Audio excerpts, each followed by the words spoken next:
When it comes to Roblox Brainrot myths, nothing gets people talking like the so-called scary secrets that spread across TikTok, Discord, and late-night lobbies.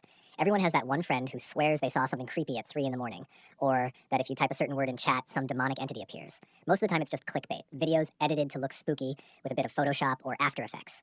But every once in a while, you come across a myth so strange that you can't help but wonder if there's something real hiding behind the layers of trolling.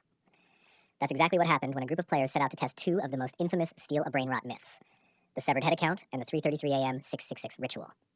The first myth starts off with a player claiming that if you join a VC server at night under the username severed head, something terrifying spawns above your base. Now, when you hear something like that, your first reaction is probably the same as theirs. What the heck does that even mean?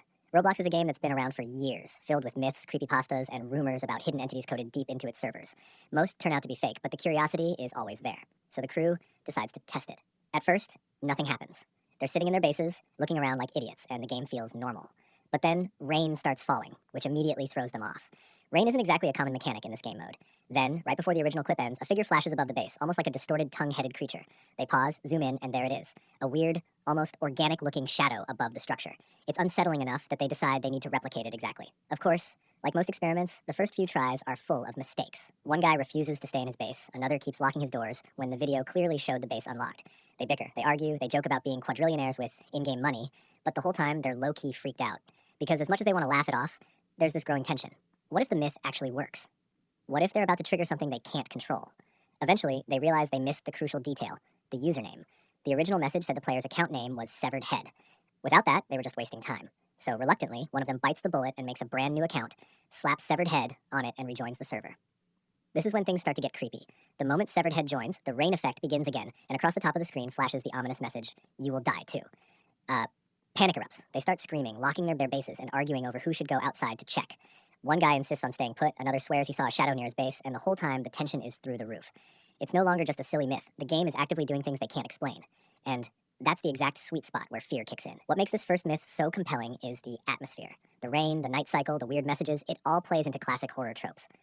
Horror in Roblox has always been unique because it thrives on uncertainty. The graphics are simple, the mechanics straightforward, but when something unexpected happens, your brain fills in the blanks. It's not about hyper-realistic monsters or gore, it's about catching you off guard in a space you thought was safe. But as creepy as the Severed Head account was, it was nothing compared to the second myth they tested, the 3:33 a.m. ritual. According to the rumor, if you join a private VC server exactly at 3:33 a.m. and type 666 3 times in chat, the game will transform into something demonic. This is classic internet creepypasta territory.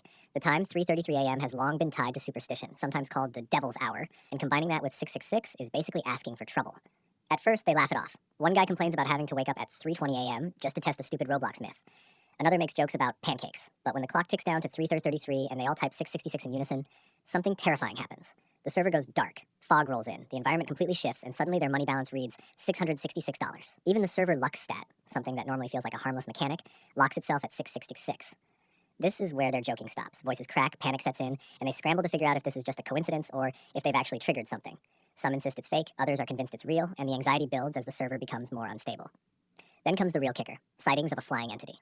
At first, only one player sees it. He swears there's a shadow behind his base, glowing eyes staring at him. Another calls him crazy, saying he doesn't see anything. But then, as they keep looking, more of them start catching glimpses. A shadow darting across the sky, a figure perched on top of a base, eyes glowing in the distance. It's inconsistent, almost like the game is messing with them, deciding who gets to see the monster and who doesn't. That alone makes it 10 times scarier, because it adds doubt. Is it a bug? Is it client-side? Or is there really something in the code that only reveals itself under certain conditions? Eventually, one of them gets too close and dies instantly. The others freak out, running back to their bases, slamming doors shut and locking everything they can. But the entity isn't bound by walls. It teleports. It flies behind the map. It stalks them from the shadows. At one point, it appears right on top of a base, staring down at its victim before striking. The deaths are sudden, chaotic, and terrifying, not because of flashy graphics, but because of how helpless the players feel. That's the real magic of these myths. It's not about whether the code is actually haunted or if there's some developer secretly inserting creepy Easter eggs. It's about the experience of testing them. Staying up late with your friends, waiting for the clock to hit 3:33, laughing to hide your nerves, and then watching as the game seems to answer back. That thin line between reality and imagination is where the fear lives. Now let's step back for a moment and analyze why these myths work so well. On a technical level, most of these effects could be explained. Weather cycles, timed events, custom scripts, nothing too advanced for Roblox. The "you will die too" message, easy to fake with a text overlay. The server luck stat could be modified with an exploit.